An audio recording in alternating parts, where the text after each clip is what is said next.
All right, we're live. We are back for another show, the AllStar MMA live show every week on Sundays, 8 p.m. Eastern, 5 p.m. Pacific, and Monday mornings in Asia, 7 a.m. where I'm at right now. And so last week, or not even last week, last night or two Yep. nights ago, it all depends on where you were, or yesterday morning, UFC Nashville went down, a big main event between some killer bantamweights. Some people not so impressed with that performance, but we'll get to that. But there was a lot of surprise surprising outcomes, right? And some of the performances that we saw were good, man. I feel like there was a lot of like prospects on this card, and Absolutely. uh, and a couple veterans that showed that they still have it, right? We'll get to those guys in a couple. Before we get to the card and get into the main event, make sure you guys go to the descriptions, download the AllStar app. Man, last week, I think I hit like, the perfect score for a fight is like 30 points, right? So last week, I might have hit the most 30 pointers for a card. Oh, I hit one, two, three, four, five. Five fights I damn. picked perfectly. Perfectly. Round, method, and fighter who wins, right? So Sean Woodson, uh, Tyler Durden, Billy Q, Tanner Bozer, and Tatiana Suarez. So I chose Tatiana Suarez second round submission. What? That's dope, Yeah. dude. That's hard to do. That's really hard to do. And all love to Cody Durden because I think Tyler Okay. Durden is Okay. Fight Club, right? Okay. Cody Durden. My bad. My bad. All Names, good. slipped Yeah, my no. mind. But yeah. So like, how's the league going? How'd you do last week on in the Uh, league? okay, so this past week, this past event, 7-5. Seven correct, Okay. five wrong answers. The week before was probably my best performance in a couple of weeks, 11-2, I think it was. But yeah, the league's coming along great. Obviously, this was the first event of the month for August, so starts a whole new month. But shout out to Preston winning this autograph Vicente Luque glove. So he Wow. champion of July. So July is all said and done. Preston's the champion of it, and Vicente Luque glove coming your way, buddy. So good job, man. Yeah. Shout out to Preston. Preston Kesselringer, or is that who Yeah. it is? Yep. So he goes by Connor's counter. So he won. He's the first person to do this to win the event of the night, like we do for UFC pay-per-view events, and he won the monthly championship. So double champ status for Preston. All Good for right, you. Preston, double champ. Shout out to Preston. Hey, everybody, if you're watching, get in there, get in the app, make fight picks. It's completely free, and yeah, follow the sports that you enjoy. It's not just MMA. There's all the sports, every single sport you could think of. Customize the app for your needs.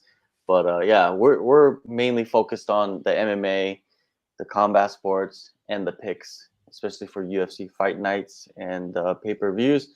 Last week, UFC Nashville main event, Cory Sandhagen took on late replacement Rob Font, and 5 rounds, clean sweep on the cards.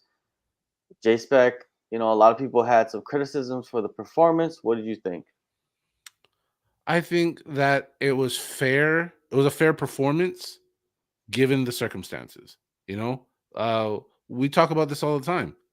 Coming in short notice for any pro fight is hard to do at any level, anywhere. But now you're asking to do it literally against the top, top individuals in the world on short notice. And Rob Font's a killer. Rob Font's a killer, and maybe who knows on a different day with more training, the fight could have looked a little better. I'm not saying it could have had a different outcome, but it could have been a more entertaining fight, perhaps. But at the end of the day, uh, there's what happened is what matters, not what could be. And what happened is Cory Sandhagen was fully prepared, fully ready, uh, like no holes in his game, so to speak, and just wiped out an inferior opponent on that night. No disrespect to Rob, but there was just there was just nothing there for Mr. Font at all, and it was just one-way traffic in every department for Mr. Sandhagen, and that's about it. Yeah, Cory Sandhagen, man, he is very impressive, and he can do everything, like legit.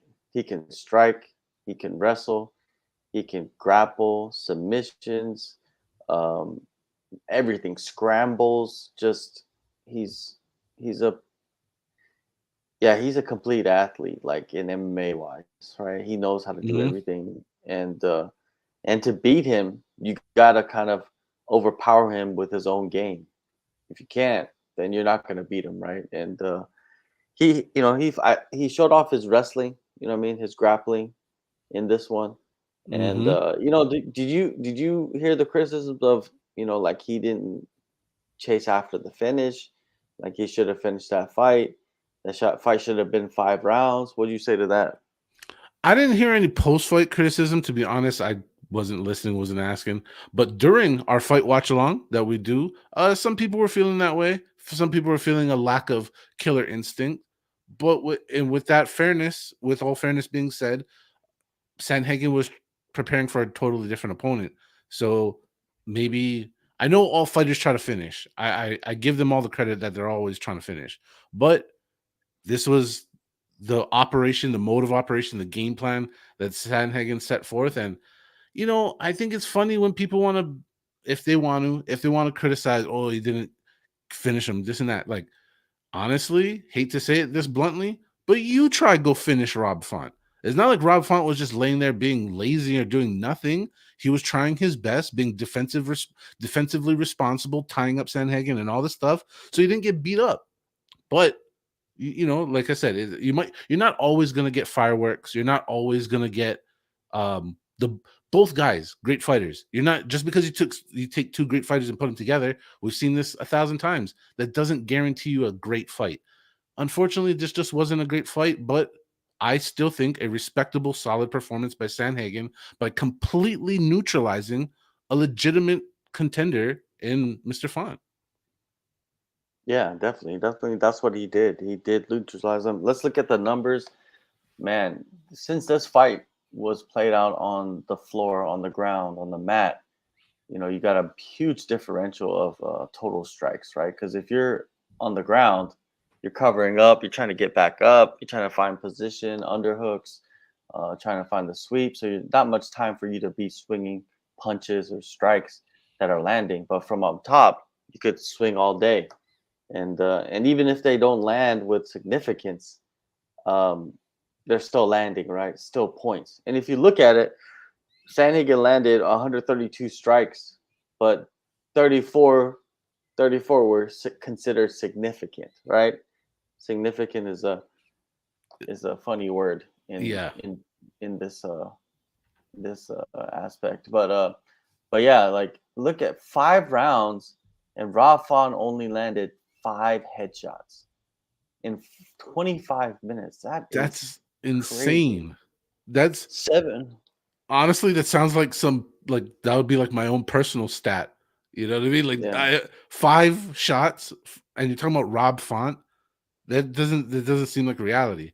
But that though it would be boring to watch, let's be honest, but that goes to the credit of the martial arts techniques used by Sandhagen all night long. Like even that, like look at when you're talking about the stats, 69 total strikes thrown by Rob Mm. Font. That's insane. Over 5 rounds, 69 total attempted strikes by a fighter. That's bananas. That's all you need to say right there. Yeah, the 7 takedowns was the the plot of the story, right? Like this guy went in there and did not miss a takedown against Rob Font.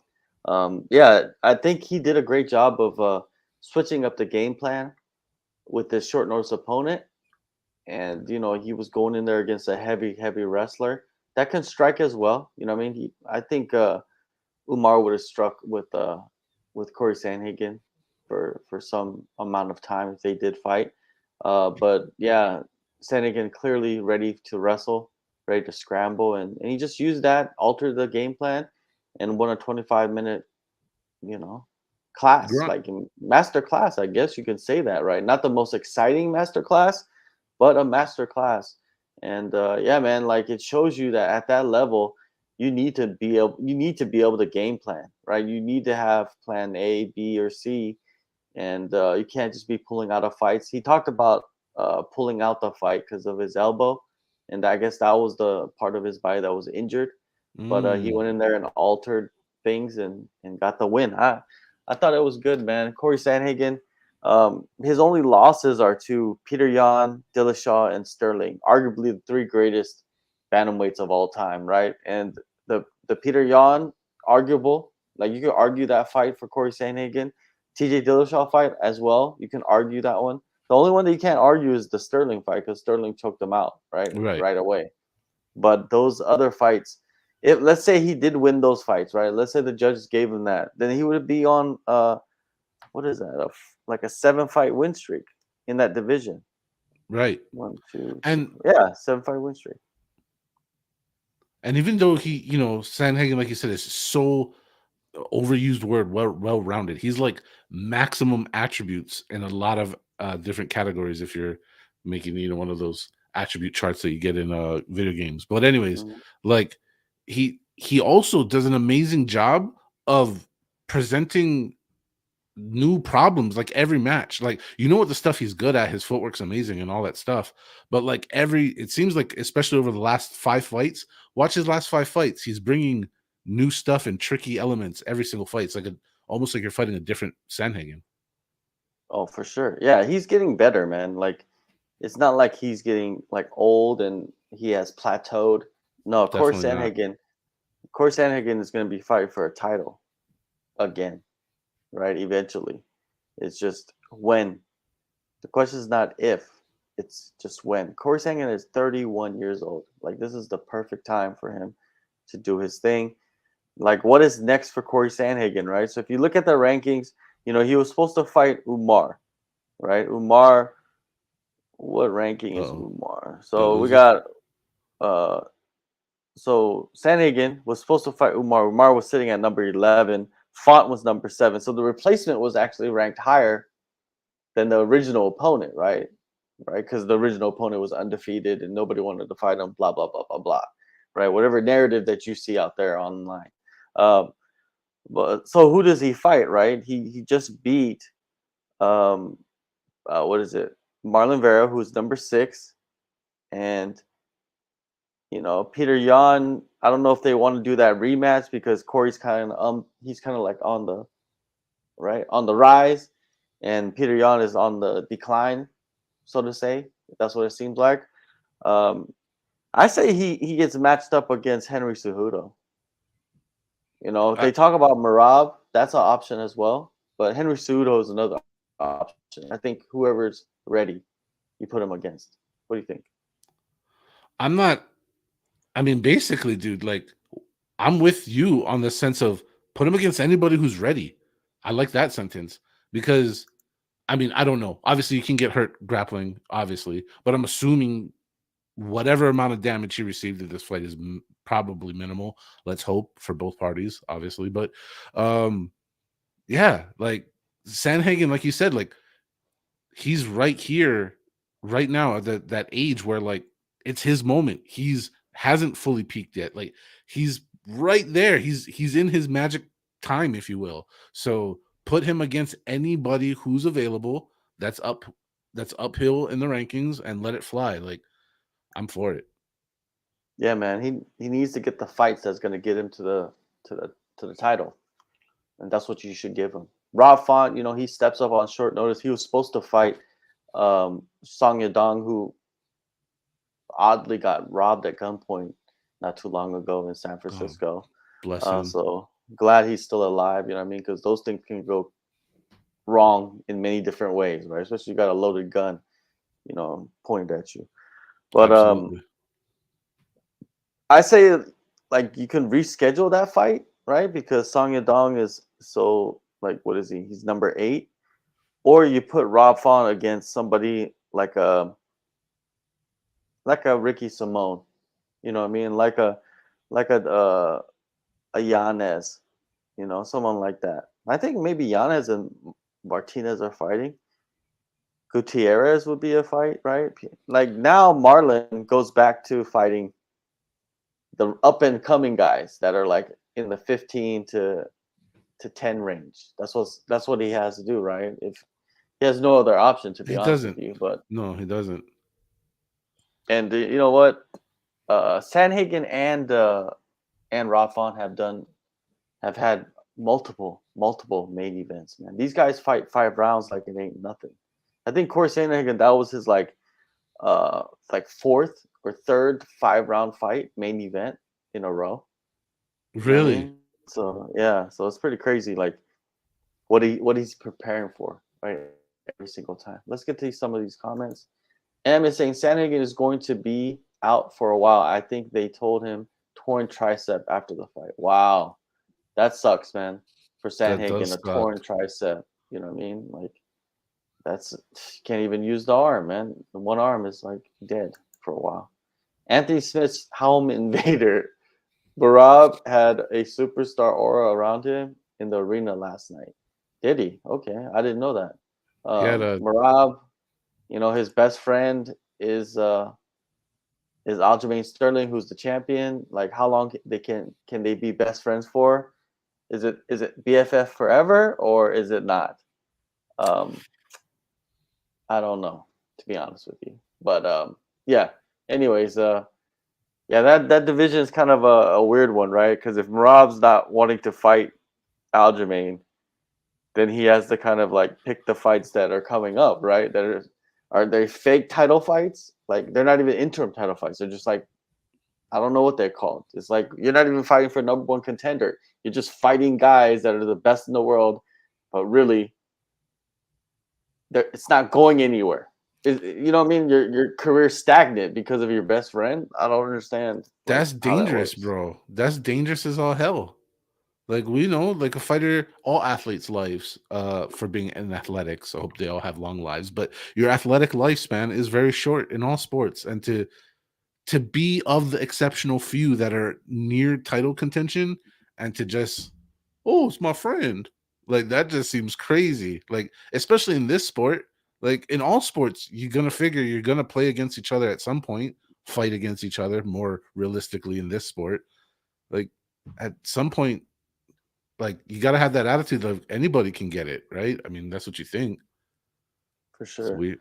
So yeah, what do you guys think if you're watching? What do you think about the Marab and Sterling situation? Is it is it hurting Marab? M is saying that Sterling hinted after the card that Marab should be fighting for the vacant title down the road. Sterling is moving up ASAP, which opens the door to Marab. The thing is, like, it's not really solving anything. It's just saying that, oh, if I'm the champion and I decide to leave the division, then Marab could take over and blah blah blah. It's like he's in control of Marab's fate at the end of the day. To be honest with you, it's kind of weird, man. Everyone booed Aljo every time he was shown on screen, but everywhere Rob went, he had people shouting positive things to him. See, there you go, man. Maybe the UFC sees that and they're like, "Hey, we need Marab as the champion. We don't need this guy Aljamain Sterling." I don't know, man. That fight I would love to see.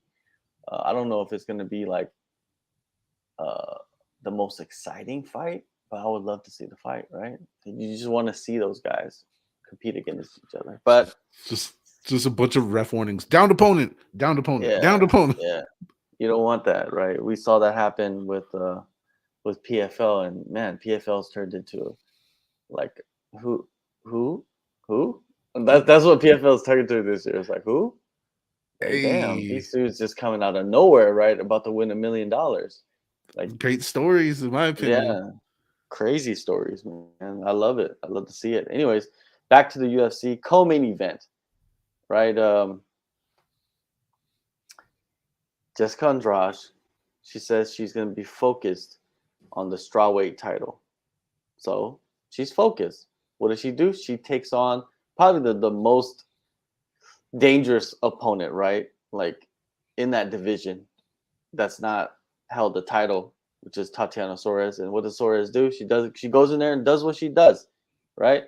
She She uses her grappling, and it was weird. It's not even her like wrestling. It was Andrade jumping in and Suarez grabbing onto the gilly in the second round. If you look at what I perfect, right? Suarez Nice submission job. round 2, all of them correct. You guys can do the same and win an autograph Vicente Luque or a BJ Penn. Those are the two main prizes. Yeah, so like Andrade, I don't know, the last couple of performances have lacked, right, for her. You know what I mean? Like it seemed like she has not had the proper game plan and execution, and she has lost quite a few in a row now. It seems like. It feels like more. It feels like so much more than 3. This being the third for Andrade, but it feels rough. And I'm saying it. I'm speaking from a Andrade fan point of view. Like I'm gonna be just upfront about it. I think Jessica Andrade's pretty awesome, but recently these 3 L's in a row, it feels like 10. It just feels bad because the way she's losing is like she's getting wiped out. It's not, and I don't know. And she was looking really great up until this skid, which makes it maybe harder to swallow, considering how good she looked right before this little fall from grace. But man, Suarez, right? Like as advertised, boom, got the job done. Yeah. Great stuff. Arguably, you could argue that she's fighting the best in the world, and she is. Erin Blanchfield, up a weight class. Uh, Yan Jianan, who's probably gonna fight for the title soon, and then Suarez, who's probably gonna fight for the title soon. It's weird. Like she's become the gatekeeper now for the divisions. If you Yep. get beat Andrade, then you're gonna go fight for the title. Basically, that's what's happening in the division right now. And Andrade, you know what I mean, she's willing to fight, and they're gonna give her the fights, right? And she's a name. She's a former champ. Go get your money. You know what I mean? It's not like I'm mad at that. Let's see what some people have to say about this. We got some comments about the main event. Merab, I like to see Merab Sandhagen. That would, yeah, I think that's the fight that they're gonna probably end up making if Merab doesn't fight for the title. Sterling is tired of making the cuts. He's so ready to go to featherweight. You know what I mean? I don't know if that's the best idea is to go to featherweight because you make a huge jump, man, in size. A lot of these featherweights, man, you know, Vulcan's a special athlete, and we'll see what happens if Sterling goes up to featherweight. Um, he says, "Is Andrade just collecting paychecks?" You know, what I mean, she's been accused of that, but what's wrong with that? What's wrong with that? What's wrong with fighters collecting paychecks, right? Especially at the highest level. I was gonna say, at a certain point, you got to make that hard decision, like internally. You got to know if you're really genuinely go on the road to a title, or are you just really good and you got to sell your name at a certain point. And Mm. she's trying. I mean, it's not like Andrade isn't she's not sucking. She's going out there and she's giving us a berserker performance, a brawler style. That's what she does. Like stuff starts not going her way a little bit in that fight. What does she do? Rush in harder, throw more combos. That's what she does. And like you said, in a weird natural order of the fight game, she reached, I think honestly that Andrade's peak has come and gone, and the natural fight order is placing her as a very solid gatekeeper. Like you said, beating Andrade means you're probably eligible for a number 1 contender fight of some sort. Yeah, it's wild. It's wild. But Andrade, man, Kevin says Andrade's game is power first and foremost. She's had low back surgery, 1 in 3 since then. In my opinion, that's maybe playing a role in her skid. Possibly, man. Injuries are a bitch, and if you're injured, you can't prepare as well, right? Because sometimes you have to take days off, and some fighters are taking a week off or two during a camp, which is never good for a fighter when you're preparing against the top 10, top 5 in the world. I've been around a few superstars that have an aura around them. Willie Nelson and Dolly Parton come to mind. I don't know what it is or why, but Marab has it. So Marab is up there with Willie Nelson and Dolly Parton. That Wow. is, I'm, I mean, he I have no dresses words. he dresses like he's Willie Nelson. I don't Yeah, know. he does, man. I don't He's know. wild, man. Marab is just Marab, man. He's creating a cult following for himself, which is great, man. I love to see that happen. Anytime you fighters. can get people to start recognizing you with a single name, dropping your last name automatically, you're on the right track to something awesome. This was her third fight since her new contract. So how many fights does she have left? I think they signed 4-fight deal now. Nothing with making money. Nothing signed. That seems like a Oh, riddle. sign. Okay, sign. Okay, Uh, I know what you're saying. So what is he saying? He's saying, well, I don't know if she signed a 4-fight deal. Maybe she signed a 6-fight deal. Fighters are signing 6 and 8-fight deals now. this I've is spoken nuts. with many fighters that have signed 6-fight, 8-fight deals. So 4-fight deals, I can see that happening. But for Andrade, I can see her signing much longer term because she comes to fight. She takes short notice fights, and she's always, kill or be killed. The surgery fixed Andrade's pain, but the main spine issues can linger. Derek Lewis suffered with this for a long time. I'll bet with no surgery. Yeah, Derek Lewis is also 300 pounds, so it could be a difference, right, in pain. Nothing wrong with making money. She said her new deal is 3 times more than her old deal. Yeah, exactly. That's great. That's great to Yeah. see. So Andrade, she's lost 3 in a row, 3 to the best in the world. So she's never out of it, though, man. What is she? She's only what? She's only 31, man. She's the Yeah. same age as Cory Sandhagen. You know what I mean? And she's 15. She's had 25 UFC fights. That is very rare for a female fighter to have that many fights. And she's won a title. And she's competed in, I believe, almost every weight class that the UFC has. I think she has the only weight class she hasn't fought in is featherweight. And maybe I'm wrong, but did she fight in featherweight? She's fought all over the place, dude. She's fought, like you said, I in know I she's think every fought in weight class bantamweight. available. I know she's fought in bantamweight though. Yeah, if you pull up her entire fight record, and it's not even it's not like smooth either. It's not like the natural, like, oh, I'm moving up in one clean direction. She's like, I'm this weight, now I'm this weight, now I'm this weight again. It's her weight class history is all over the place She for sure. fought. Let's look at just to put it in perspective. She fought Larissa Pachenko and Mm-hmm. submitted her. Yep. She's fighting at 115. Larissa Pachenko is the 155-pound champ. Mm-hmm. Put that put that in your pipe and smoke it, right? Like, Exactly. look at her. She has wins over Raquel Pennington. Mm-hmm. You know what I mean? Like, sh- dude, she's been amazing, right? Like, there has been no woman like her to fight in these. She's the BMF of women. I'm telling you. I'm with that, dude. We Yeah, started like this. We people. started this thing with me saying I'm an Andrade fan. So Yeah, I don't understand like why people don't put her in the discussion as the BMF, right? BMF is anytime, any place, anyone, any weight class, right? she's one of them. She's Yeah, down for ladies. That's another thing. Why that's a swing and a miss by the UFC. You know, the lack of since we're doing this BMF thing, since we're doing it, like make the ladies one for crying out loud. Like, let's do it. Like, come on. Since we're doing it, let's do it. Let's get everybody involved. Fuck it. I don't think BMF matters if you win or lose. It's just you're the BMF. Like you do BMF things. Um, so when we look at the rankings, we got Zhang Nan at oh no, sorry, Zhang Wei Li at the as the champion right now. She's gonna fight number 4 Amanda Lemos, and then we got Carla Esparza, who is gonna be out for a while. I believe she's pregnant right now, Right. so she's Right. she's gone. Rose Namajunas is fighting at flyweight, so number 1 and number 2 gone. Number 3, Yan Xiaonan, she will probably be fighting the winner of Amanda Lemos and Zhang Wei Li. And then you got number 5, Jessica Andrade. But I guarantee you, number 5 will be Tatiana Suarez. So we got the next 2 challengers for the title in the Hmm. division. We got Suarez and we Right. got Yan. I don't think you should have them fight each other. I don't think that you should do that, to be honest. Yeah. Um, but that's what's probably going to happen, anyways. Uh,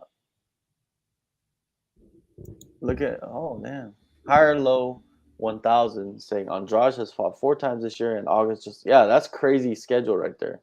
That is, dude. That's Yeah. especially for, like you said, like she's not like a first contract fighter. She's Mhm. former world champ. To be that busy, there's not that many people who are like that. Maybe she's trying to fight out her contract so she can go to another promotion and make more money. The free agency era is real. You can't. Yeah, it's real. It So is. so you could dump on these fighters and shit on them all you want, but they might have a plan, right? And they're trying to get fight of the night bonuses and win their fights and get out of their contract and go get paid much, much more. And it's gonna happen. It's the free agency era, like you said. Michelle Haro, well, Suarez looked fabulous. Of course, we're not saying Yep. anything about Suarez. Suarez did look fabulous. M says Suarez looked good, but we can't forget that Jan did the same to Andrade recently. Well, Jan did even worse. Like just beat her at her own game, right? Had her chase her around and then countered with the right hand and knocked her out. Like we never, I don't think we've seen Andrade get knocked out like that in a while, or have we ever seen that? I have no idea. I don't remember, but Oh, that's that knockouts in women's MMA is to be cherished, and they're significant.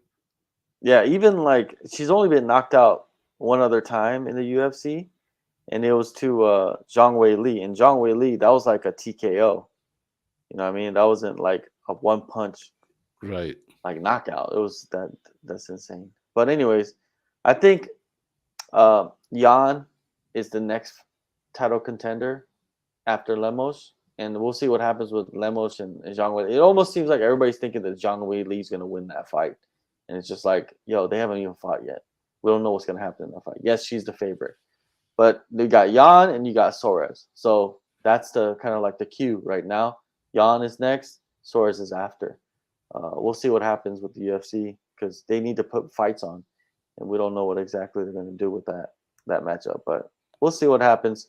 All of those are Just very likable. You know what I mean? Like, give me all of those. Whatever. All sound good to me. yeah. Next fight up, we got a light heavyweight matchup between we had uh, Dustin Jacoby and Kennedy Zinchukwi. This one ended with Jacoby getting the first round knockout, right cross, and a bunch of hammer fists. First round, 1 minute 22 seconds. It was a great performance for Jacoby. Jacoby, I interviewed him ahead of this fight. He was feeling that this fight he needs to win this one, like more than any other fight, because he has to get back into the rankings, and he's ranked, but he needs to cement his position in the rankings. He needed to win this fight because if he Right. lost, Kennedy would have took his spot. Now he has fights that he can take with bigger names, and I believe he called out Volkan Ozdemir. But before we talk about that, what do you think about the finish? Man, I think it was, come on. It was excellent. Is what you hope for. Like, the fight was excellent for how long it lasted, which was what, a minute 22 seconds or so. Uh it was great. I mean, you had two guys who you knew can bring it. They brought it for a short, awesome period amount of time. Kennedy honestly was leading the dance at first. But Jacoby is a very skilled striker, and his second tour in the UFC has really been awesome. Like, you can see uh his maturity, and he doesn't get frazzled even when things aren't going well. And that's obviously stuff that comes from experience, right? And that veteran craftsmanship that comes with being in the game so long. So hats off to Mr. Jacoby for finding a way with a big, strong opponent. Like, go watch Justin Jacoby's fights. Most of the time, generally, he's the taller, longer guy. Uh, Obviously, not the case in this fight. And like I said, when faced with adversity, I love when you can see fighters with when things normally are a certain way and it's not. When it's supposed to go a certain way and it doesn't, and when it's not going your way actively, and you find a way to overcome all that stuff like Jacoby did in just a short period of time full of good hits. Well done. Entertaining and spectacular job. Very, in my opinion, very worthy of the performance of the night bonus that he received. Yeah, he did. He did great, man. When you look at his run so far in the UFC, well, his second run, like you mentioned, he has all of his finishes are in the first round. He has 4 first round finishes, and then Dang, that's cool. the rest of his wins are all decisions. So it's either a decision or a first round knockout. That's what you're gonna get, and that's kind of a odd like statistic, right? But it shows you, man. Those 2 losses that he had before this fight didn't sit too well with him. You know, what I mean, he felt like you know, he got screwed by the judges, and he was coming out here to show off, and he said he liked fighting the bigger, taller, longer uh, opponents, and he showed that, right. He was ready for it, and he finished Kennedy. I think he won. I think Dustin wanted to just do it better than Jung did. You know what I mean? Because Jung bought he fought Kennedy as well. But yeah, Jacoby, I feel he is sitting. I think he's sitting at like number 15 in the rankings for light heavyweight. Yeah, he's sitting at number 15, right?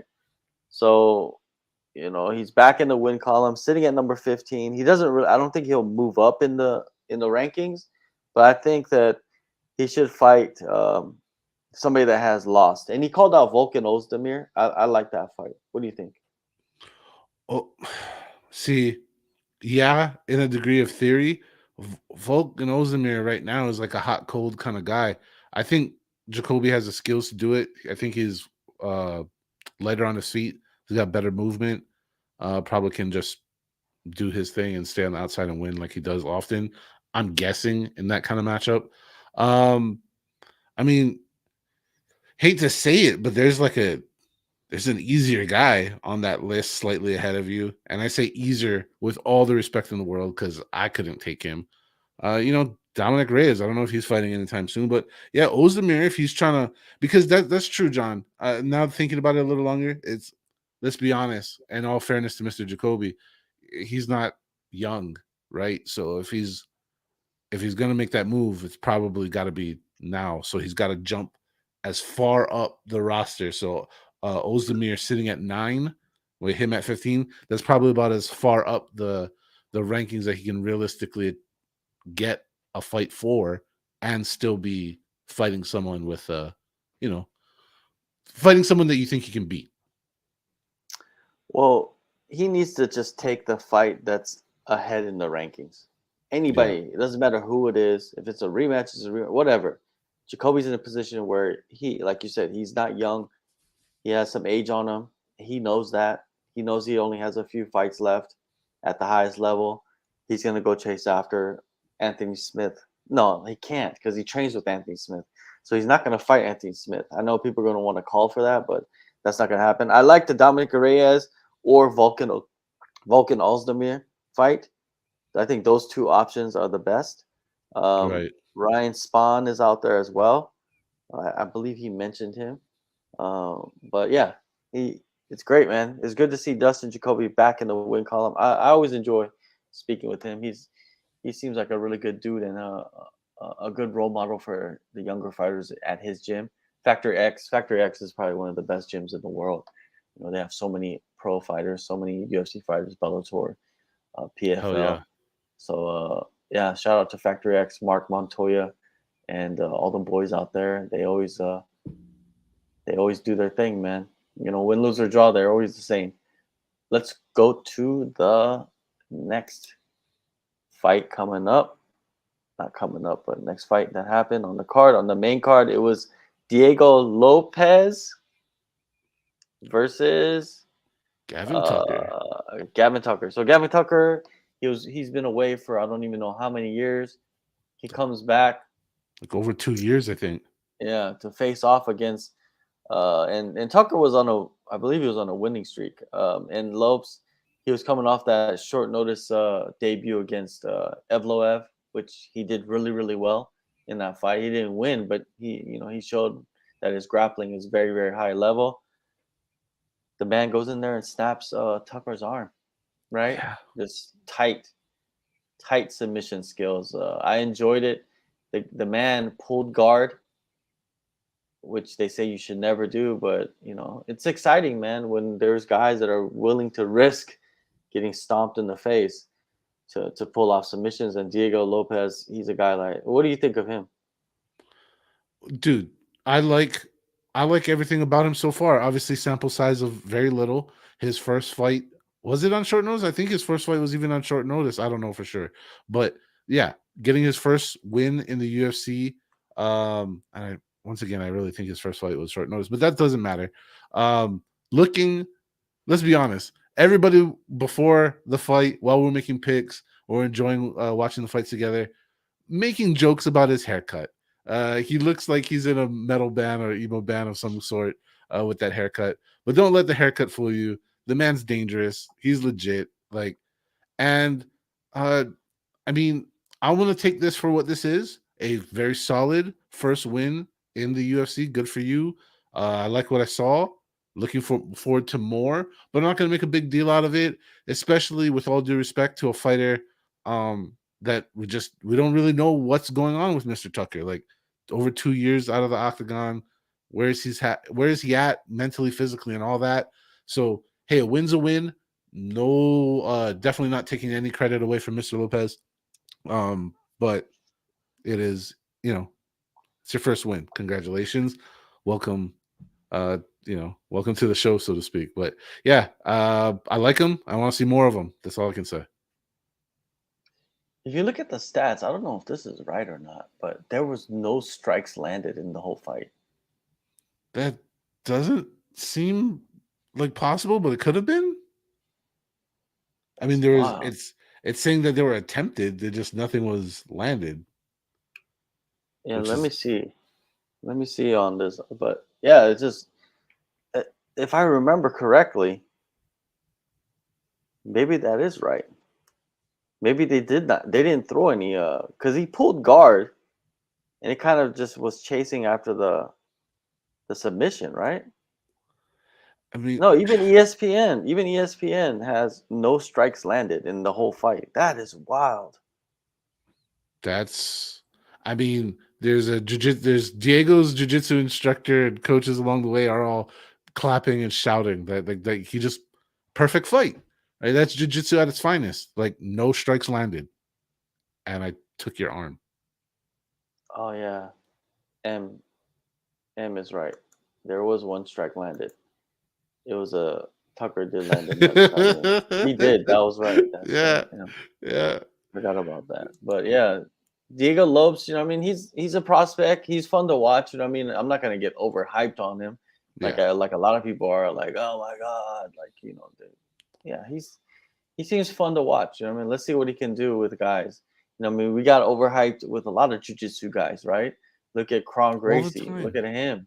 All the time. Ryan Hall. Look at him. You know what I mean? Like there's a long list of like ground guys that we love to watch, but they eventually they hit a barrier in the sport, right? And will Lopez hit the barrier? The only fighter that really didn't hit the barrier, and I felt like got away with a lot of things, that was like a ground specialist and was really really good at as well, and improved a lot, but wasn't like elite level striker, but ground specialist for sure, is Damian Maia. I think Damian Maia, he went further than a lot of people expected. But anyways, Absolutely. with Lopez, he's 21-6 now. Tucker 13-2. Tucker representing Canada. Canada not doing so good outside of like Jasmine and Mike Malott. But we'll see what happens, man. I don't see like I don't know if we want to like go into the matchmaking of these guys, but Diego Lopez, a solid prospect, and at featherweight, there's a lot of matchups, man. Put him against Kron Gracie. Let's see what happens. That's Kron Gracie fights at featherweight. Well, I don't know. I don't know, to be honest with you. But there's a lot of fun fights at featherweight. Like I want to see a guy that's like really wrestling heavy based at featherweight fight Lopez, right? But yeah, sometimes you get guys that come in and fight top level guys, and they kind of like match the level of their opponent, but then when they go drop back down, they start losing against mid tier guys or low level guys. I don't know why that works out, but that's what happens, man. It's a mystery. It is definitely a mystery. So Lopez, great showing. Bozer versus Cammer, right? This fight was an interesting one, man. Bozer goes in there, last fight on his contract, not giving any fucks at all, None, and none. man, he had his best performance, man. One of his best performances that we've seen inside the octagon. It's just camera just wouldn't go away. The guy just took shots, like multiple combinations, right, just to the face, and just took those. And Camera, he's coming off a long layoff as well. He was he was dealing with hand atrophy, so like his hand would not work basically, Oh and he had to shit. he had to deal with that. So like him coming back, because I think he was maybe close to maybe retiring, or people wanted him to retire. Damn. But like him coming back and fighting is a big accomplishment in itself. And the kid is tough, man. Hopefully he comes back. I mean, hopefully the hand is not doing anything. I just wonder if the UFC is going to re-sign Tanner Bozer. He's one of the Canadian fighters that I enjoy watching fight, and I think he's needed in that light heavyweight division. Cameron's a young prospect, so I don't think he's going to get cut. But both guys, I think they were on the last fight of their contracts. So we'll see what happens. But I think if Bozer doesn't fight for the UFC anymore, there will be a lot of people that would want to sign him, like someone Uh, like even the PFL. absolutely. Uh, in my opinion, in my shitty humble opinion, I thought this was fight of the night. Hmm. Like I don't know. It was Who won two. fight of the night? Good question. Let me double check. I think it just went to the finishes. Okay, there was no So fight of the night. yeah, Suarez, Tatiana Suarez got one, Justin Jacoby got one, Diego Lopez got one, Carlston Harris got one, and Asu Almabayev got one. Okay, okay. Well, yeah, I agree with you. I thought that Bozer Camera was fight of the night. The guys stood toe to toe. At moments it wasn't like the most technical, and sloppy, but both guys were going at it, man. They were throwing Yeah, hammers, and Tanner. I think Tanner just had the way more, the bigger moments, landing like 5 punch combinations. It's just the guy wouldn't go down, and I'm happy to see Tanner win. Uh, Wherever he goes, I'll watch him fight. hell yeah, me too. All right, upset in the first fight of the main card. Ludovic Klein gets the unanimous decision over Ignacio Bahamondes. Ignacio Bahamondes, you know what I mean?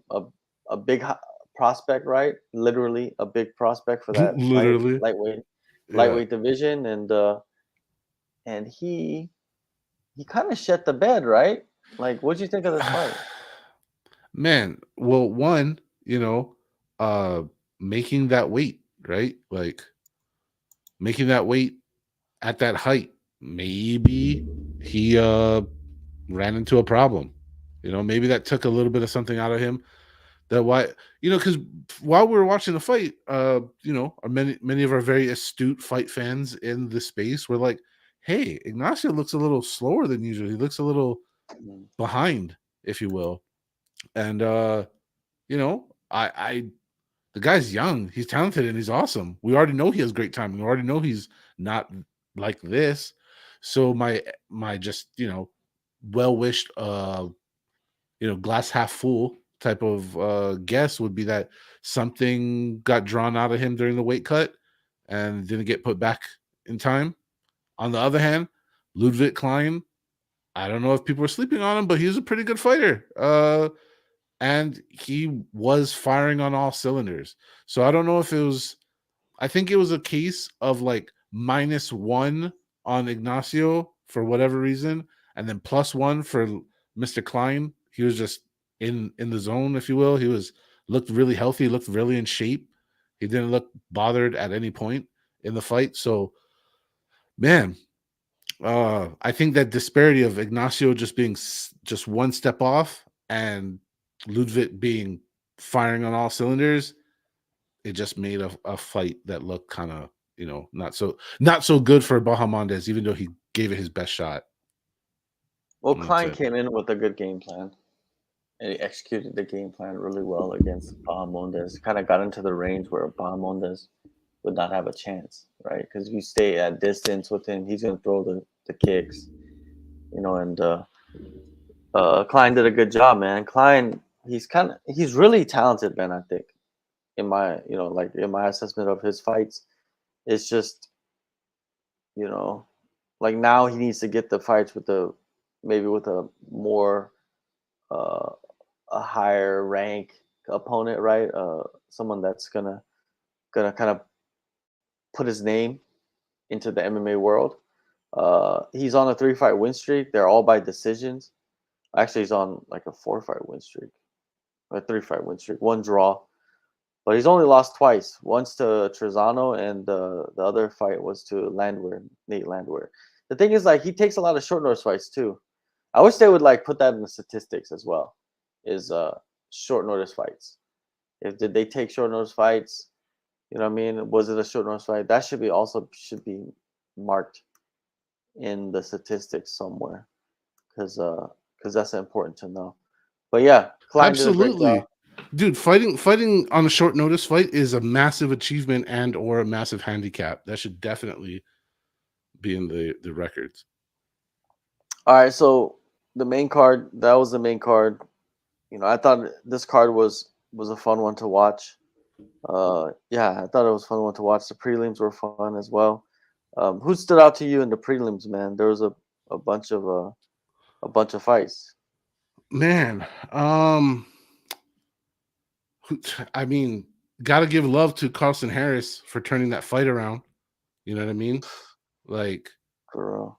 he was losing. He was losing every which way that you could be losing, and turned it around. So definitely got to give a tip of the hat to Mr. Harris for that effort.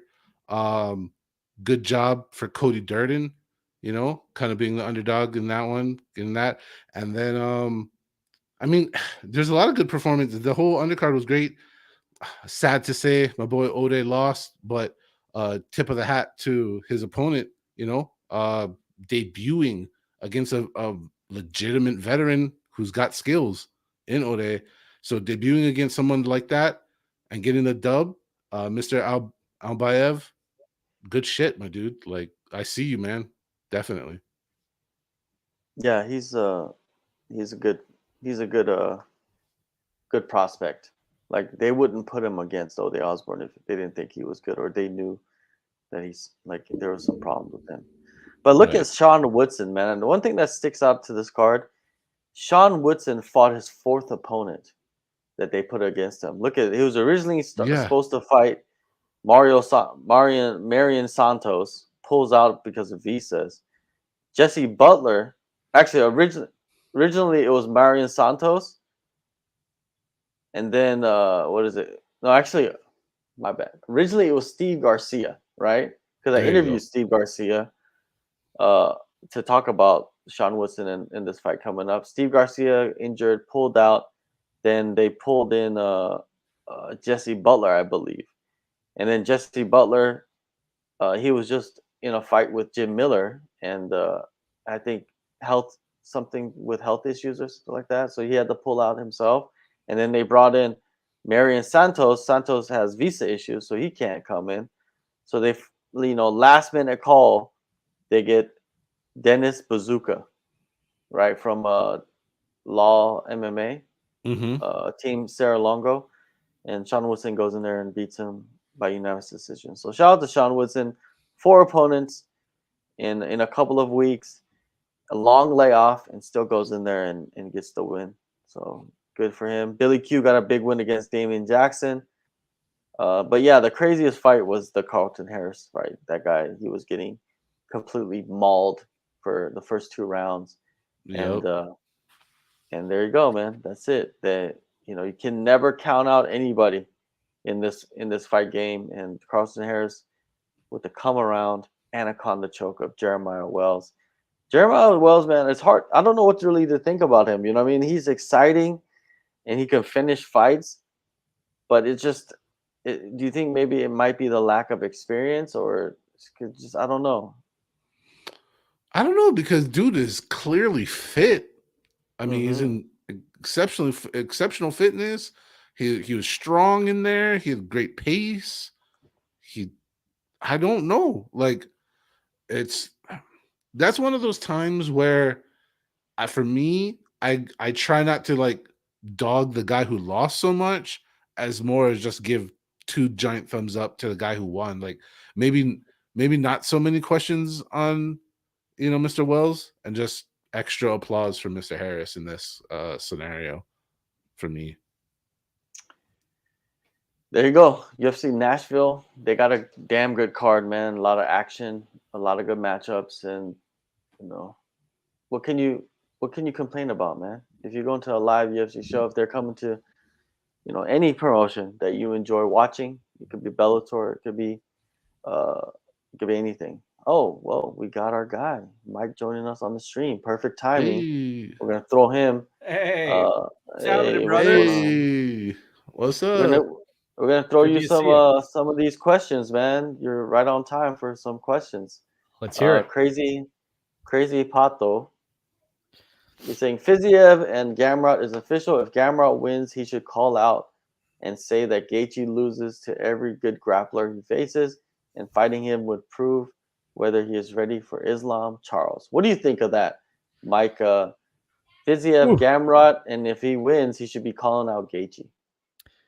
that's an interesting situation. Gamrot, I mean, I could see him coming out looking to grapple in that spot. I don't think he's gonna stand and trade with Gaethje, and I'd like to see that fight take place. That's a very closely contested matchup, though. Fiziev, as we've seen, I mean, his striking is on another level. But then you go back to Gaethje, and very, very impressive from Justin, beating Dustin Poirier in spectacular fashion. I was on Gaethje in that spot, and you could see the evolution of a fighter. Beautiful to watch. Fighters add wrinkles to their game throughout their career, and he's obviously getting better and better. So that's my answer to that question. Good to see both of you guys today. For sure, man. It's always good to have you on. Going back to the Gamrot thing, if he wins, the thing about that is how one fight can change the trajectory of your career, right? Especially at that level, in the way that you won and in the way that people respond to your win. And I'm talking about Gaethje. Gaethje goes in there, head kick knockout against Dustin Poirier, and Connor's already jumping all over that, right? And now Gaethje's in a position to where he could get the biggest fight of his life, and it's not even for the title. Mike, like, what's going on? Yeah. Hey, it seems like Connor calls the shots, right? It's crazy. It's crazy. He can pick and choose opponents. We still have no idea what's happening with this whole USADA situation. It seems like the rules sometimes don't apply to Connor. He can just do whatever he wants. And we saw that with Brock Lesnar, right? He avoided that 6-month protocol. It's a shame because I could potentially see. I mean, we know that McGregor is live for a round, and he's a sniper. So I could see him catching Gaethje early, and that would be his only shot. If he doesn't do it within the first couple of minutes, I think it was Gaethje who came out and said that McGregor would end up in the hospital after that bout, and I could definitely see that happening. But it is interesting. Now you look at Chandler on the other side of the coin here. He's in purgatory, right? Mm-hmm. We don't even know if that fight with McGregor is going to come to fruition. What the hell's happening with that? Do either of you know? There's no date booked. He was at the event this past weekend charging up the crowd, but I have no idea what the hell is going to happen with that division. And then I also have to, I know this is a multiple prong answer here, but also there are so many folks like Sarukian, etc., who are sitting right outside of that top 3, and they need to be fighting up. They need to be taking on these contenders here. Yeah, they definitely need to, but that division is, like people talk about that division, it's kind of in shambles, to be honest with you. Like, of course, you have Islam as the champion. He's defending against Oliveira, but that fight might not even happen. You know how that stuff goes, right? But it's perfect for Conor. Chandler doesn't have anything that Conor wants, right? And if you're calling the shots, you want to fight somebody that's going to draw attention and have something you want. And what does Justin Gaethje have? He has the BMF title. Now you have a belt that you could put on the top of that pay-per-view. McGregor, Gaethje, BMF title. It writes itself, right? Like the UFC, it almost works in their favor, right? They could say like, Chandler, there was no contract signed. I guarantee you there probably wasn't a contract signed yet because there's no date for the fight, right? So contract wasn't signed. And probably no guarantees were made, right? Because you never know in the fight game. And now they're going to switch gears and give it to Gaethje.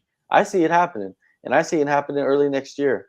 I think that's what they're going to try to do, man. I think Gaethje's not going to fight for the title. He's going to go fight McGregor. But Fiziev, Gamrot, these are guys are probably going to be the real challengers for the title. Gamrot, like you said, Sarukian. Gamrot and Sarukian probably stylistically, they probably have the best chance of beating Makhachev, right? Because they could just grapple and scramble the whole 25 minutes and win the fight, right? Like Dan Hooker put it best. They win fights without actually fighting.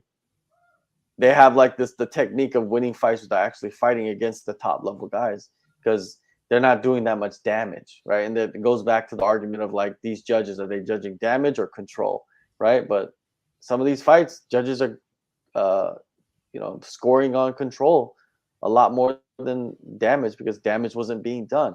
If you neutralize your opponent, they're not doing damage. And if you're not doing damage and controlling them and you're doing a little bit of damage, then you're going to win the fight, right? That's just how it's scored now. So, does the UFC want a Gamrot as champion? Do they want a Sarukian as champion? Even though they're probably some of the most skilled, right? Out of all the guys at light heavyweight, most skilled overall at what they do.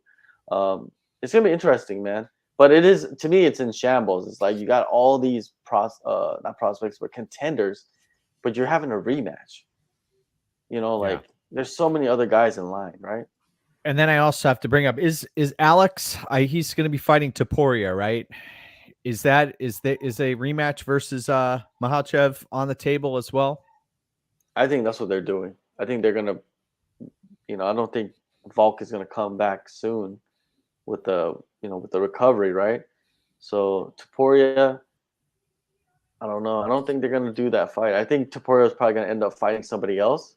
Wow. To solidify the title shot. Mm-hmm. And then Volk, because even Dana said it himself. He says, man, that guy could do whatever he wants. So if he had a choice of fighting for the lightweight title or defending his featherweight title, what would you do? You would probably end up trying to go chase after that lightweight title because that's, a new accomplishment, right? You put yourself in the history books. You defend the title, the featherweight title, that's like the backup plan now. So Topuria is the backup plan. Is he comfortable with being a backup plan, or does he want to go out there and make more money and you're going to take a chance, of course, to lose your title shot, but the guy's he's not like old in the division, right? He's pretty new into the division. If he wins one, or if he loses one, let's say, and he comes back and wins another one, he'll still end up likely getting a title shot, right? Because you know how the UFC loves international fighters, right? Like they love to have international fighters fighting for the title. It's a new demographic for them. Like I hate to talk about the business side of things, but that's just part of it now. You know what I mean? Right? J-Spec, it's just part of it. Absolutely. I mean, I say this quite frequently to people that don't fully understand it. The UFC is in debt. When the current owners bought the UFC, they didn't just buy it. They didn't just like, oh, here's a bunch of cash in my pocket. They have a loan, a multi-billion-dollar loan with interest.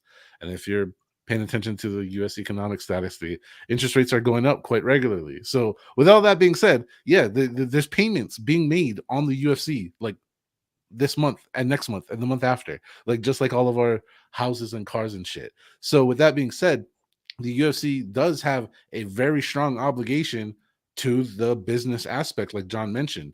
And so, we're seeing a lot of that activity in literally every area of their production. There's a pretty glaring obvious, this was done because of the money. And that's the era we're in, and so be it. Is that a Mike Tyson Punch-Out autograph? Yeah, Yes, it is. it is. Haha, brings By, back some by, memories, by, right? by Mike Tyson? Yes, sir. Yes, sir. Oh, no way. Yeah, good question. Nice. Yeah.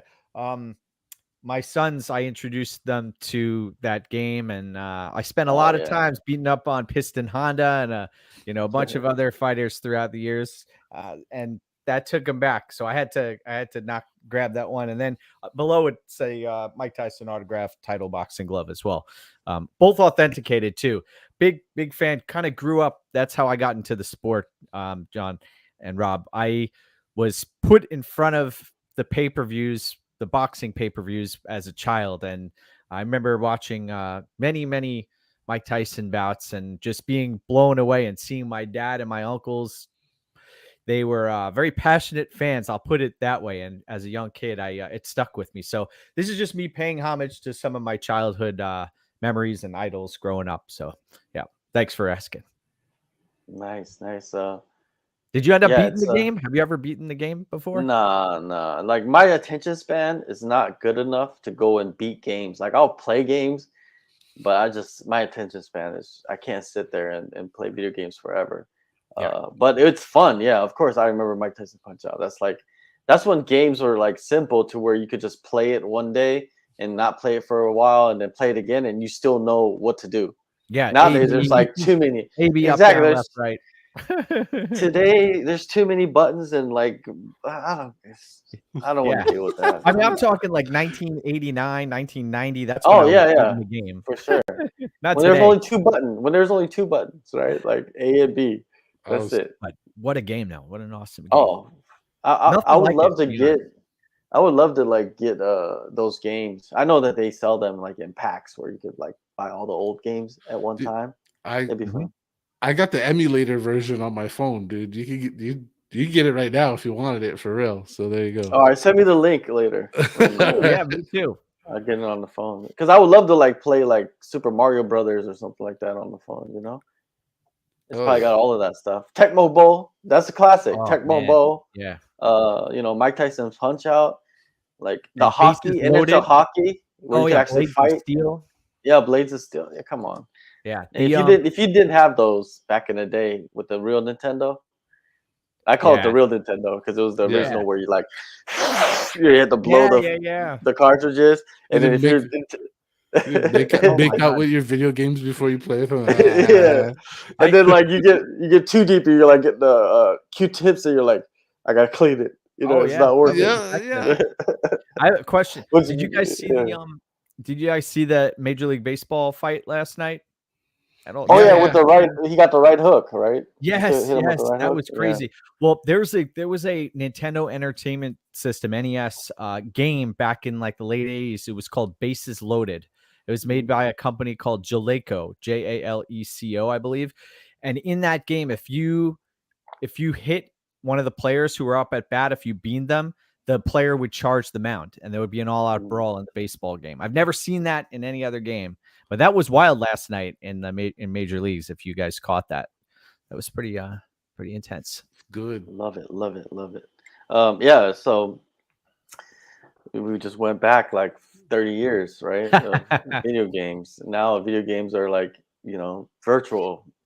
It's just so much to intake.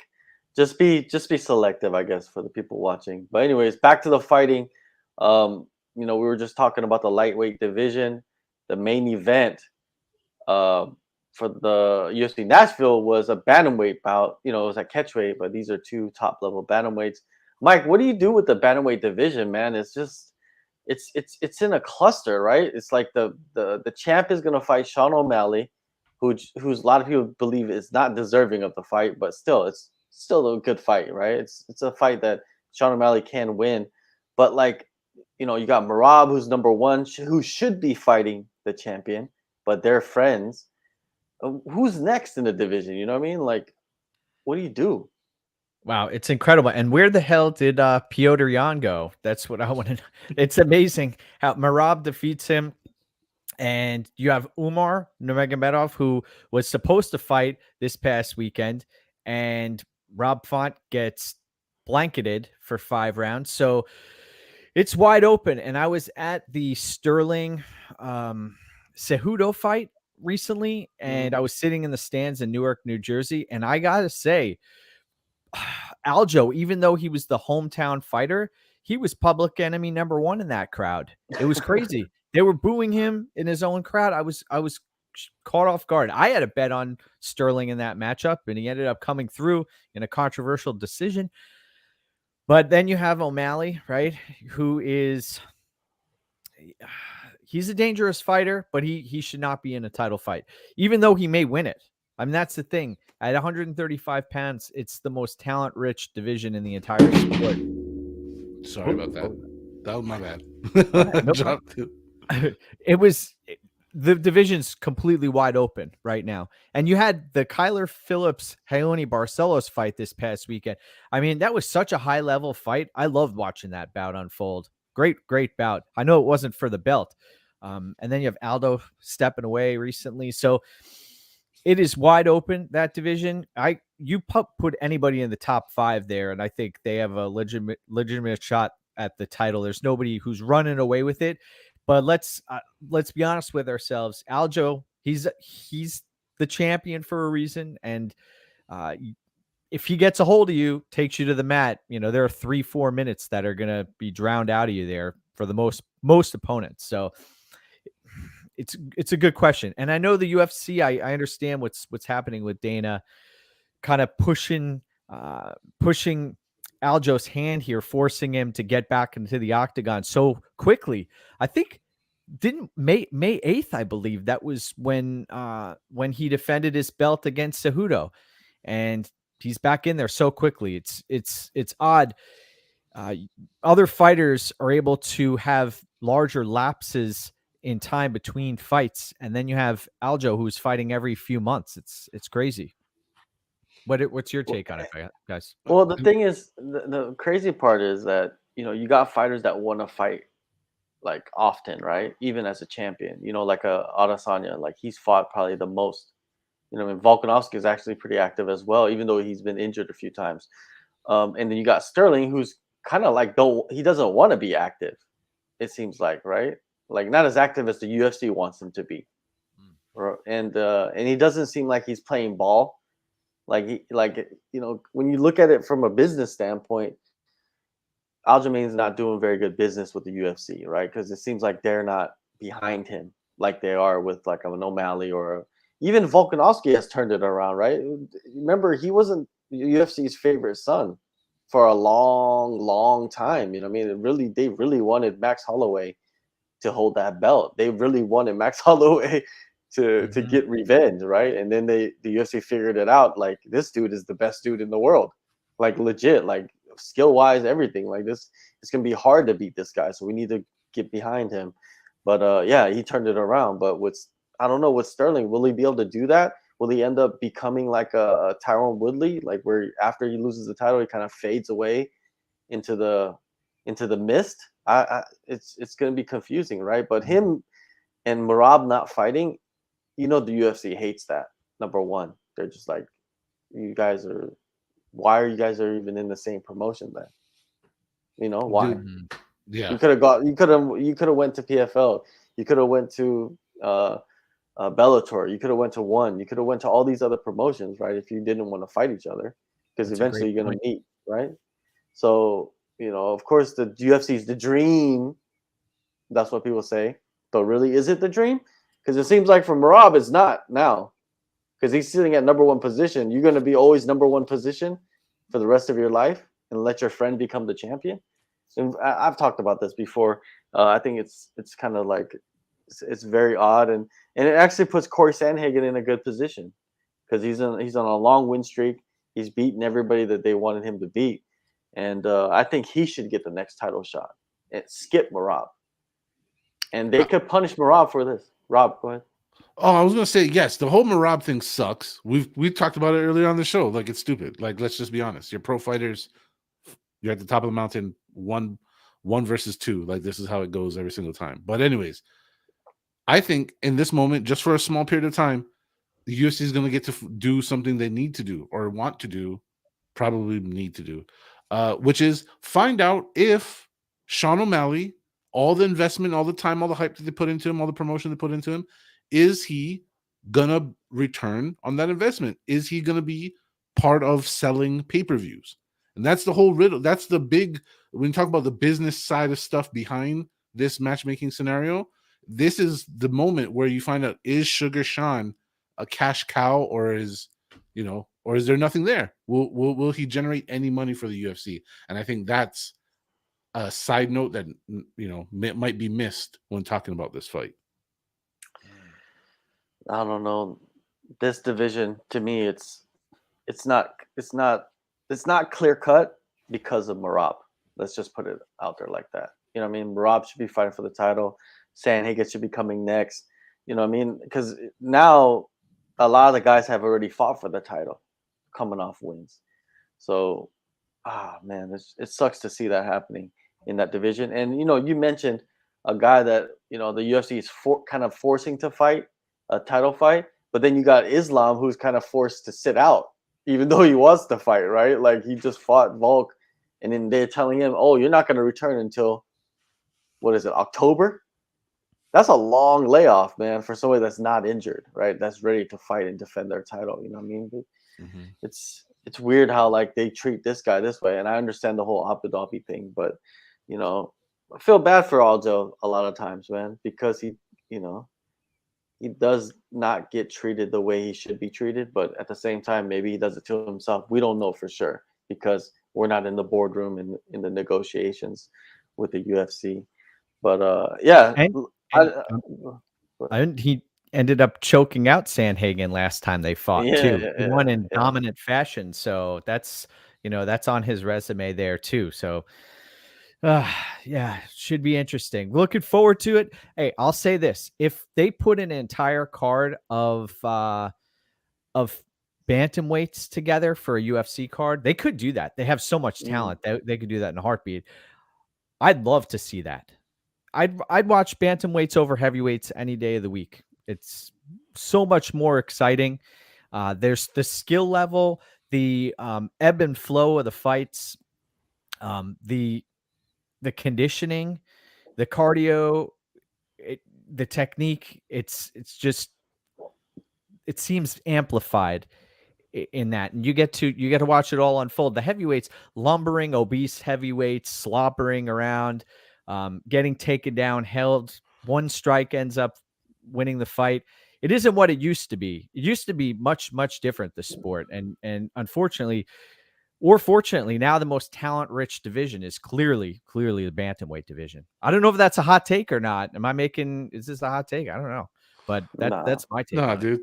No, a lot of people, I feel like it's a pretty widely accepted that the lower weight classes is where you're going to see the best action when you talk about technique and overall performance throughout the entire length of the fight.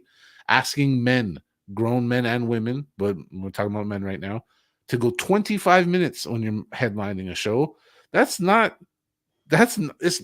really a reasonable ask out of even light heavyweights nowadays, who are gigantic men. Like heavyweights and light heavyweights, asking them to do MMA for 25 minutes. Yeah, of course not. So the lighter weights, highlighting right now, the bantamweights, they give us the show that we often want. All right, let's before we get out of here, let's talk about the elephant in the room, which is Nate Diaz losing to Jake Paul. And I knew this was gonna happen, man. Mm-hmm. Jake Paul fighting MMA fighters in boxing, and Nate Diaz really didn't do much, man. I expected so much more. I mean, I didn't see the whole fight, but I saw parts of it, from like round 3 to the end of the fight. And I did see Jake looked a lot better than he did in his last fight, and he knocked down another UFC fighter. He's knocked down every single opponent that he's faced, right? And Nate Diaz is one of them as well. Anderson Silva, Woodley, Ben Askren, if before he started boxing, if you would have told me that he's going to be fighting Anderson Silva, Ben Askren, Tyron Woodley, and Nate Diaz, those 4 names, right? You'd have been like, "What? What are you talking about?" But we're in the world now of that. Did you guys watch the fight, J-Spec? Did you do a Spaces for this fight? Yes, sir. We merged that alongside of our UFC watch along, so we're doing it at the same time. Even though luckily they're kind of staggered apart just enough that you didn't have to overlap the fighting portion of it. But yeah, Jake, he started off like right in the beginning of adulthood at 20, right? And started training boxing. Like, people, give the young man some credit. He has dedicated his early 20s and his body to a specific sport that is boxing. Is he gonna be, some kind of legitimate boxing world champion? No, because those guys start off as toddlers. But anyways, the point is Jake is getting better, like John said. He's creating matchups that super favor him, obviously. And come on, let's be honest. All those guys that we mentioned, pretty much all of them, fought at a lighter weight than Jake fights at, and that Jake cuts down to. The closest person to his body size naturally was Anderson Silva, but the age gap, so plus minus whatever you want to do in your head. The fight was one of those where I see when people on the outside start using the words like fixed, rigged, and scripted, which I don't like any of those, and I'm not using that for this fight at all. But when people use those terms for the untrained person or the person who's never been in there or doesn't even respect the sport wholly, I'm going to say that. I could see where they're making that argument, because Nate, I don't know how much he got paid, but I hope it's a lot, because he literally did not start fighting and putting in effort that you would expect from Nate Diaz until like they fought 10. So like 8, 9, 10, he kind of looked more like himself. But what does that mean? Nothing. You lost. And good job, Jake. That's the end of the story. Yeah, it's kind of embarrassing, to be honest with you. Mike, I thought it was embarrassing, Nate Diaz. It was embarrassing. Yeah. I'll be honest. I tweeted out last night that I wouldn't succumb to watching the event, Jake Paul and Nate Diaz.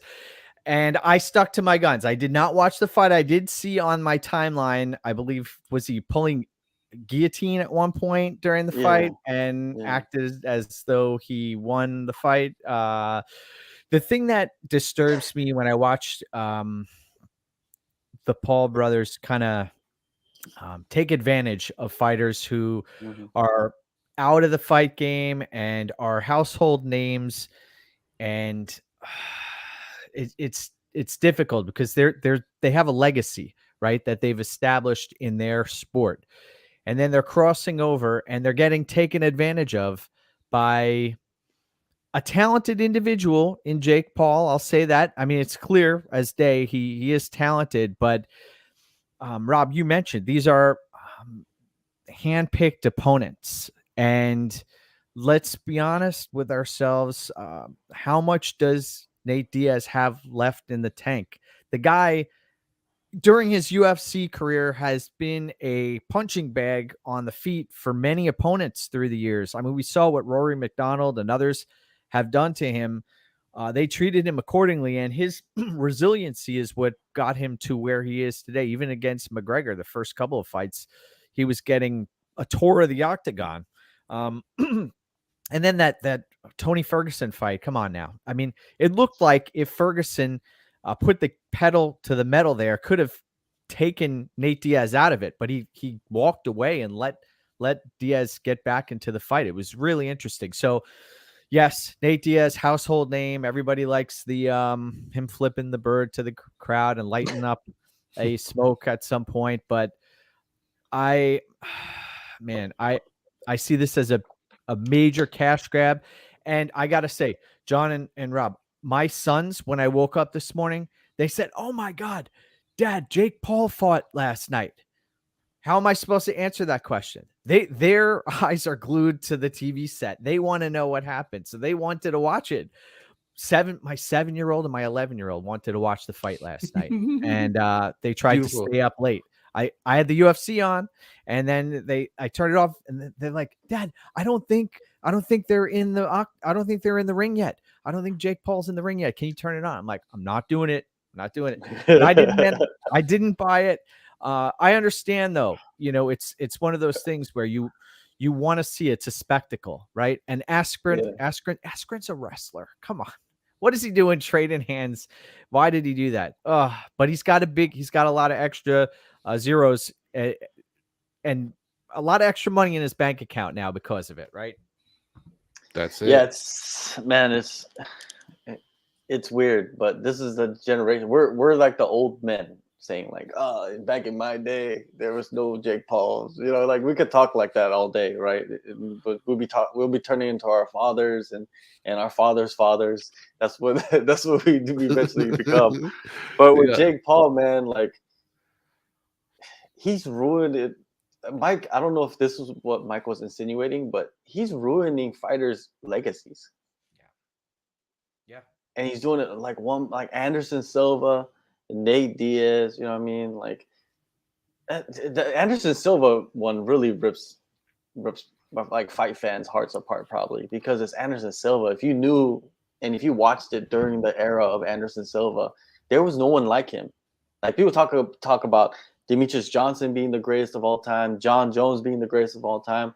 But when you're talking about like at the highest level, championship level, must-watch TV, Anderson Silva in his prime there was nobody better. You know what I mean? Fedor was great during the Pride era, right? With what he did and the comebacks that he had and who he faced. But Anderson Silva, man, like he was in the Matrix. Like there is no fighter ever that's been like that. Like knocking out people going backwards. You know what I mean? Like just and with his hands down. Like it's just he was fearless. But yeah. Dude, but I'm with you, John. At the risk of being part of that generation, we're moving into the next group of dudes. I'm with you, man, because Anderson was the man in our time, so to speak. But this is, let's be honest, and I know it sucks sometimes, but that's the natural ecosystem of the fight game. The one time the fighter that drew in the young crowd, his time come and gone, and he becomes food to the young lion, which, and this is to my point. If you notice this fight that just happened last night with Jake Paul, if you watch the whole card, watch from the beginning with fighters, you don't know their names. And even boxing fans, because we had hardcore boxing fans, they didn't know the people who were fighting.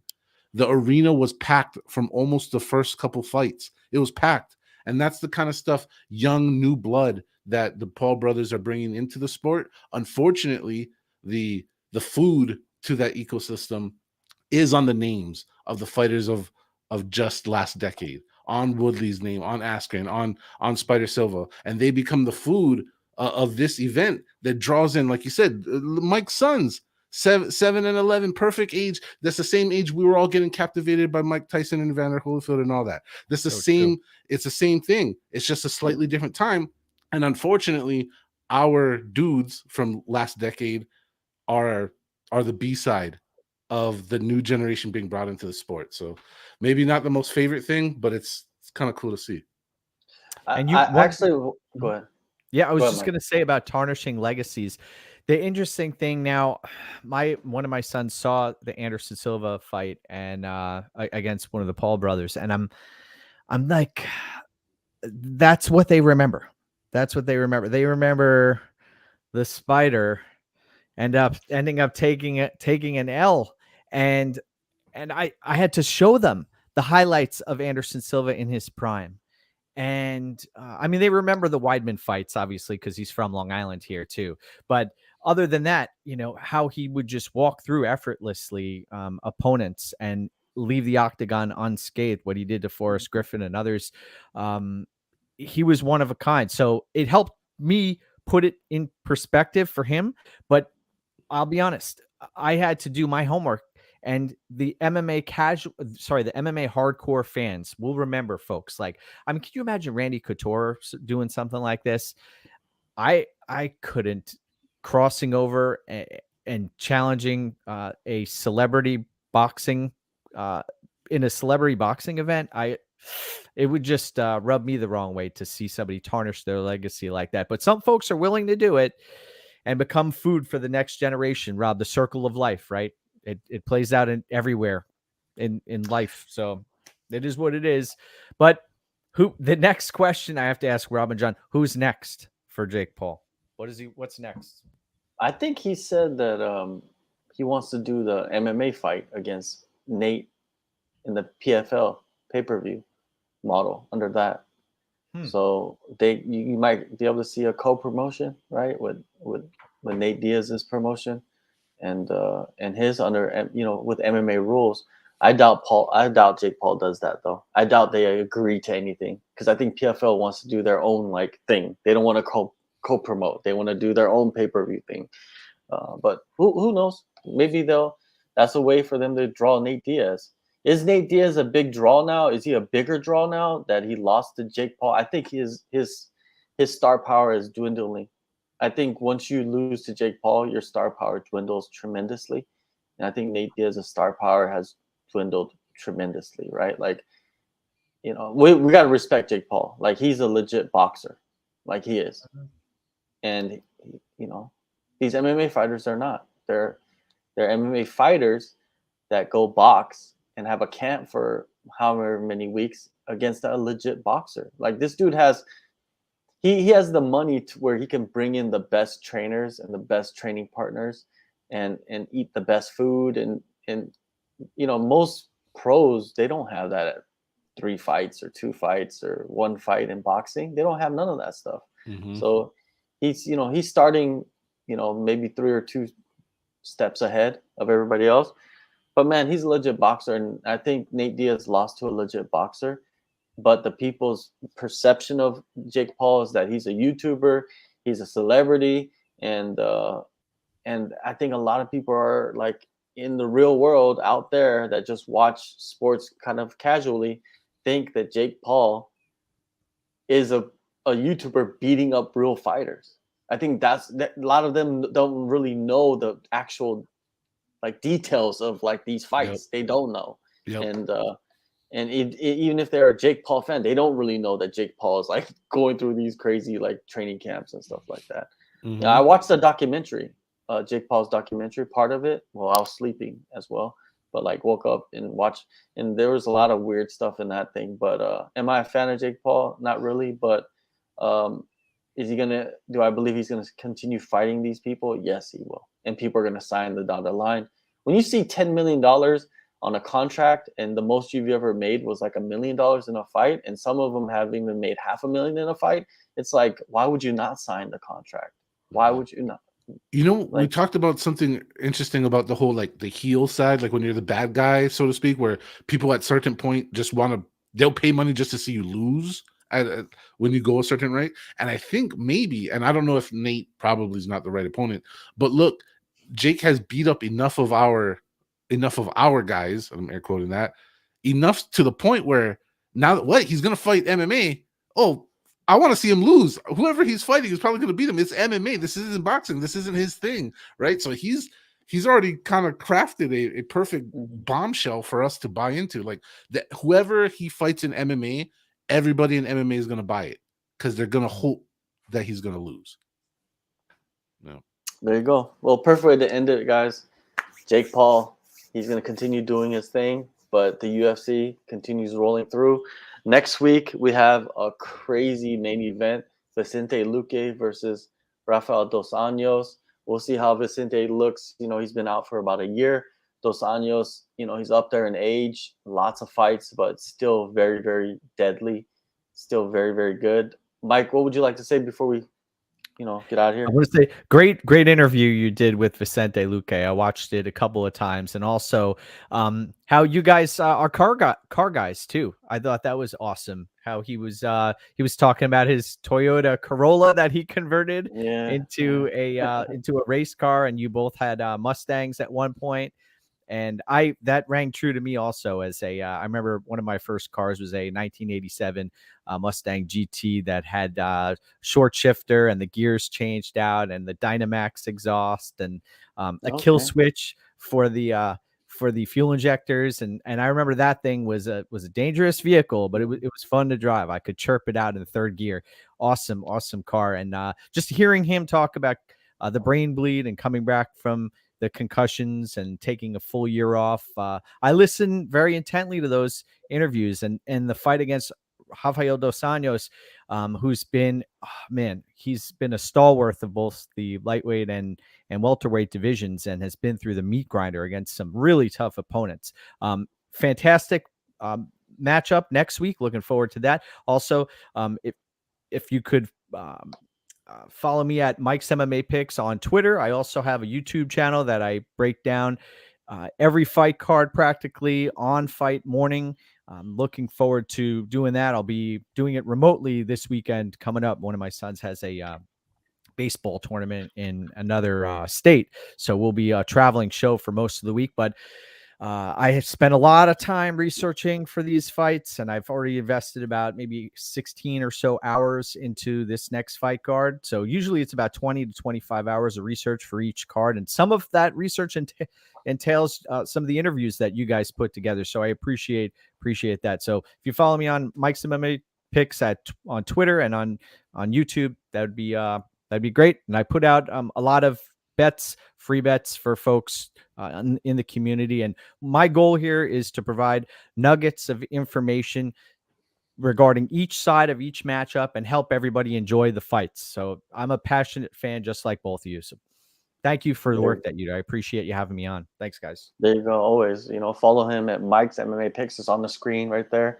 It's he gives you guys great advice on the fighters, things that I don't even know. You know what I mean? I got to look at the handicappers because they get information, and then I could ask questions about those types of information, which is helpful for me whenever I get that. But yeah, go sub to his channel, JSpec. Go follow him at JSpec, the host. Follow his page, and then you guys can go join the spaces during all the fights during the weekend, as well as go in the descriptions and download the AllStar app to make picks and join his league and win prizes. Every month he has a prize. This week, Kesselringer, Preston Kesselringer was the winner. He won a signed Vicente Luque glove, which is ironic since Vicente Luque fights next weekend in the main event.